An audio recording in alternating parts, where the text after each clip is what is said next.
Welcome है आपका forex course series के 12th वीडियो में। मुझे उम्मीद है कि आप नोट्स भी बना रहे होंगे और आप हमारे प्लेलिस्ट को भी फॉलो कर रहे होंगे। फंडामेंटल एनालाइज करना ट्रेडिंग में क्यों ज़रूरी है और इसका मतलब क्या है, तो आज हम इस टॉपिक में हम समझने वाले हैं फंडामेंटल एनालिसिस।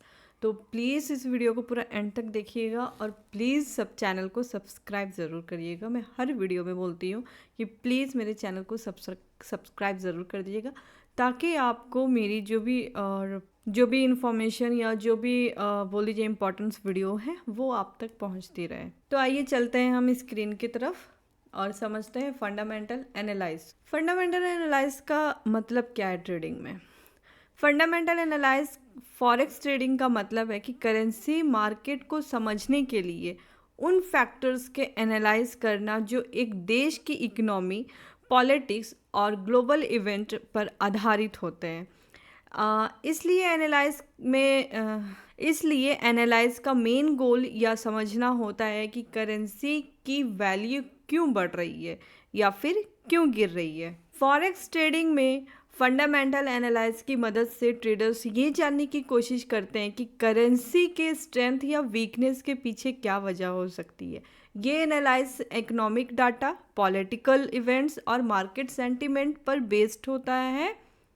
अगर हम बात करें तो फंडामेंटल एनालिसिस फॉरेक्स ट्रेडिंग में इसलिए ज़रूरी है क्योंकि ये ट्रेडर्स को एक डीप अंडरस्टैंडिंग देने में मदद करता है कि किसी करेंसी की वैल्यू क्यों बदल रही है और फ्यूचर में उसकी वैल्यू किस डायरेक्शन में जा सकती है। अगर आप फंडामेंटल एनालिसिस को समझते हैं तो आप मार्केट की लॉन्ग टर्म्स ट्रेंड्स और मेजर शिफ्ट्स को प्रिडिक्ट कर सकते हैं। यहाँ पे देखिए तो की प्रिंसिपल ऑफ फंडामेंटल एनालिसिस यानी कि economic indicators, GDP cross domestic product, यानी अगर एक कंट्री का जीडीपी ग्रो कर रहा है तो उसकी करेंसी स्ट्रांग हो सकती है।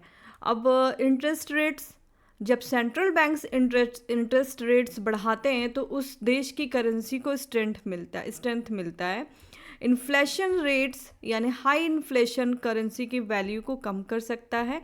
अनएम्प्लॉयमेंट रेट्स यानी हाई अनएम्प्लॉयमेंट इकोनॉमिक हेल्थ को इंडिकेट करता है, जो करेंसी पे इम्पैक्ट डालता है। जैसे कि यहाँ पे टूल्स फॉर फंडामेंटल एनालिसिस यानी economic calendar, news platforms, reports from central banks and government agencies, role of central banks यानी monetary policy, interest rates decision, मैंने जस्ट अभी बताया interest rates, inflation rates, unemployment rates. और उसी तरह से major central banks यानी federal reserve, bank of Japan यानी JPY, bank of England GBP, European central bank जो है वो यूरो, और फेडरल रिजर्व यानी यूएसडी।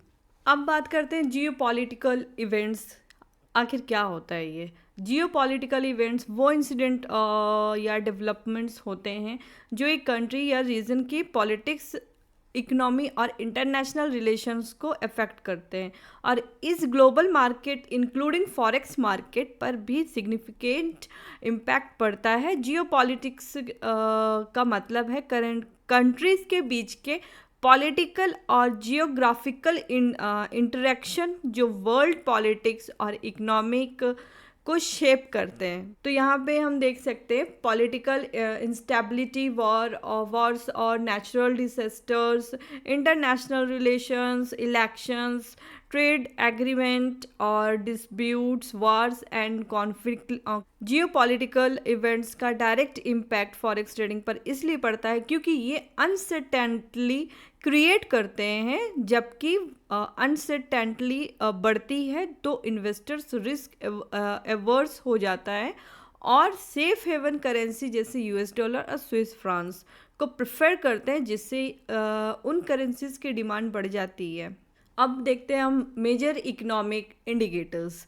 यानी मेजर इकोनॉमिक इंडिकेटर्स क्या है? वो इम्पॉर्टेंट डाटा पॉइंट होते हैं जो एक इकोनॉमी की हेल्थ को दिखाते हैं। ये इंडिकेटर्स फॉरेक्स मार्केट में करेंसी मूवमेंट को प्रेडिक्ट करने में मददगार होते हैं, क्योंकि जब एक इकोनॉमी की परफॉर्मेंस अच्छी होती है तो उसकी करेंसी भी स्ट्रांग हो सकती है। ये कुछ मेजर इकोनॉमिक इंडिकेटर्स हैं जैसा कि अब cross domestic product GDP, GDP एक कंट्री की इकोनॉमिक परफॉर्मेंस को मेज़र करता है। ये टोटल वैल्यू होती है गुड्स एंड और सर्विसेज की, जो कि एक कंट्री अपने डोमेस्टिक मार्केट में प्रोड्यूस करती है। अगर जीडीपी ग्रोथ होती है तो करेंसी को सपोर्ट मिलता है, क्योंकि इन्वेस्टर्स ज़्यादा कॉन्फिडेंट फील करते हैं। नेक्स्ट है इंटरेस्ट रेट्स। इंटरेस्ट रेट्स को सेंट्रल बैंक जैसे federal reserve, European central bank set करते हैं। जब इंटरेस्ट रेट्स ज़्यादा होते हैं तो लोग अपने पैसे वहाँ इन्वेस्ट करना चाहते हैं, जिससे उस कंट्री की करेंसी की डिमांड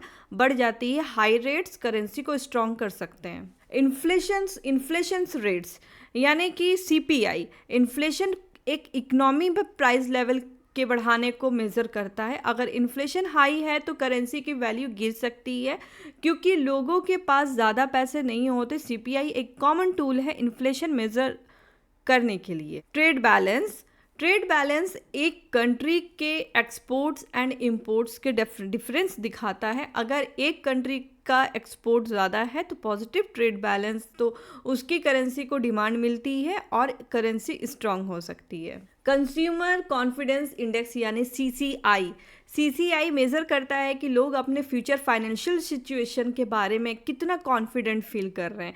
अगर कंज्यूमर कॉन्फिडेंट हैं तो ये स्पेंडिंग बढ़ा सकता है और इकोनॉमी को बूस्ट कर सकता है, जो करेंसी को स्ट्रेंथ करता है। जैसे कि मैंने आपको ये कुछ एग्जांपल्स दिखाए फंडामेंटल एनालिसिस के, जो एक्शन को दिखाते हैं। Interest rates and currency movement, GDP growth और करेंसी इम्पैक्ट, पॉलिटिकल इवेंट्स और करेंसी वॉलेटिलिटी, अनएम्प्लॉयमेंट रेट और मार्केट रिएक्शन, ट्रेड बैलेंस और करेंसी स्ट्रेंथ। अच्छा, अब बात करते हैं फंडामेंटल एनालिसिस में लॉन्ग टर्म और शॉर्ट टर्म इम्पैक्ट्स। जैसे कि यहाँ पे मैंने अभी लॉन्ग टर्म का ओपन किया हुआ है, तो लॉन्ग टर्म और शॉर्ट टर्म इम्पैक्ट्स काफ़ी अलग तरह से बढ़ते हैं। ये इम्पैक्ट्स डिपेंड करते हैं कि आप कौन से इकोनॉमिक, पॉलिटिकल या ग्लोबल फैक्टर्स को एनालाइज कर रहे हैं और उनका मार्केट पर कितना इफ़ेक्ट हो सकता है।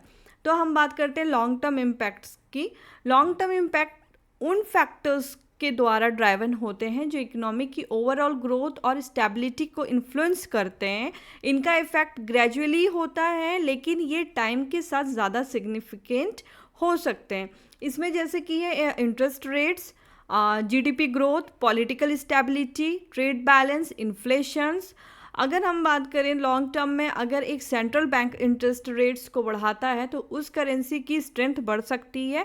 लॉन्ग टर्म में high interest rates foreign investment को अट्रैक्ट करते हैं, जिससे करेंसी की डिमांड और वैल्यू बढ़ सकती है। जीडीपी ग्रोथ की बात करें तो अगर किसी कंट्री का जीडीपी कंस्टेंटली स्ट्रॉन्ग ग्रोथ दिखता है तो लॉन्ग टर्म में उस कंट्री की करेंसी को सपोर्ट मिलता है। स्ट्रॉन्ग इकोनॉमिक ग्रोथ इन्वेस्टर्स को कॉन्फिडेंट करता है और उनकी करेंसी को स्टेबल बनाता है। अब आते हैं शॉर्ट टर्म इम्पैक्ट में। शॉर्ट टर्म इम्पैक्ट वो फैक्टर होते हैं जो इम्पैक्ट को तुरंत इन्फ्लुएंस करते हैं। ये typically news event, data release या सडन चेंजेस होते हैं, जिनका इम्पैक्ट करेंसी प्राइस पर इमिडिएटली पड़ता है। इकोनॉमिक डाटा रिलीज जैसे शॉर्ट टर्म में reports like CPI, consumer price index, employment reports, retail sales extra currency prices को तुरंत इन्फ्लुएंस कर सकती है। अगर डाटा एक्सपेक्टेड से बेटर या वर्स आता है तो करेंसी प्राइसेस में सडन मूवमेंट्स देखने को मिलते हैं। फिर आते हैं जियोपॉलिटिकल इवेंट, यानी जैसे इलेक्शंस, वॉर, नेचुरल डिजास्टर्स या ट्रेड टेंशन, जो शॉर्ट टर्म वॉलेटिलिटी क्रिएट करते हैं। अगर कोई जियोपॉलिटिकल इवेंट होते हैं तो मार्केट में अनसर्टेनिटी बढ़ सकती है और करेंसी वैल्यूज सडन चेंज हो सकती है। उसके बाद आते हैं सेंट्रल बैंक अनाउंसमेंट। अगर सेंट्रल बैंक किसी इंपॉर्टेंट पॉलिसी डिसीजन जैसे रेट कट या इंक्रीज का अनाउंसमेंट करता है तो ये शॉर्ट टर्म में करेंसी मूवमेंट को इन्फ्लुएंस करता है। फॉर एग्जांपल फेडरल रिजर्व अगर अपने इंटरेस्ट रेट डिसीजन को अनाउंस करता है तो इमीडिएटली यूएस डॉलर की वैल्यू इफेक्ट हो सकती है। अच्छा, एक और चीज़ मैं इसमें बता देती हूँ, मार्केट सेंटीमेंट। शॉर्ट टर्म में इन्वेस्टर सेंटीमेंट पॉजिटिव या नेगेटिव भी करेंसी वैल्यूज को रैपिडली चेंज कर सकती है। अगर किसी कंट्री के इकोनॉमिक प्रोस्पेक्ट्स पॉजिटिव लगते हैं तो उसकी करेंसी को शॉर्ट टर्म बूस्ट मिल सकता है और वो मैंने long term and short term impacts का बताया। लॉन्ग टर्म इम्पैक्ट्स यानी फंडामेंटल एनालिसिस में ज़्यादा सस्टेनेबल और स्टेबल ट्रेंड्स को रिप्रेजेंट करते हैं, जैसे जीडीपी ग्रोथ, इंटरेस्ट रेट्स और पॉलिटिकल स्टेबिलिटी। इनका इफेक्ट स्लो होता है, लेकिन ये करेंसी की लॉन्ग टर्म डायरेक्शन को इन्फ्लुएंस करते हैं। शॉर्ट टर्म इम्पैक्ट्स उस फैक्टर्स से रिलेटेड होते हैं जो रैपिडली चेंज करते हैं, जैसे इकोनॉमिक डाटा रिलीज, जियो पॉलिटिकल इवेंट्स और मार्केट सेंटिमेंट। ये ज़्यादा वॉलेटिलिटी क्रिएट करते हैं और करेंसी पेयर्स में तुरंत चेंजेस लाते हैं। तो शायद फंडामेंटल एनालिसिस आपको मार्केट की डीपर अंडरस्टैंडिंग देने में मदद करता है, जो आपको इन्फॉर्म डिसीजन लेने के लिए ज़रूरी होती है, स्पेशली जब आप लॉन्ग टर्म पोजीशन में ट्रेड कर रहे होते हैं। सो ट्रेडर्स यूजिंग फंडामेंटल एनालिसिस को शायद आपको समझ में आ गया होगा, आई होप सो। इस वीडियो को पूरा एंड तक देखने के लिए थैंक यू सो मच।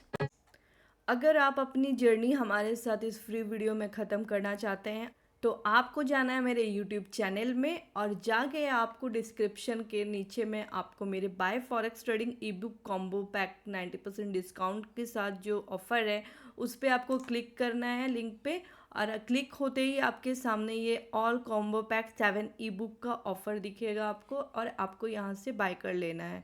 आप इस ई बुक से अपनी अर्निंग का सफ़र शुरू कर सकते हैं, जिसमें 7 ई बुक का combo package forex trading complete material तैयार किया गया है, जिसमें 7 ई बुक है, जिसमें हमने theory to practical with example के साथ गाइड किया है, जिसका ईच ई बुक का प्राइस 299 है। और जो हमारा 7 ई बुक हमने 10 प्रूविंग स्ट्रैटेजी तैयार की गई है, उसमें आप डेमो अकाउंट पर बैक टेस्टिंग भी कर सकते हैं। इस ई बुक कॉम्बो पैकेज को आज ही बाय करें। इसका ऑफिशियल प्राइस 2899 है और ऑफ़र प्राइस 299 है, जिसको 90% डिस्काउंट के साथ बाय करें। और ये आज के लिए ही ऑफ़र है, जिसमें अभी बाय करें। 12 बजे के बाद आपको ये ऑफ़र प्राइस में नहीं मिलेगा।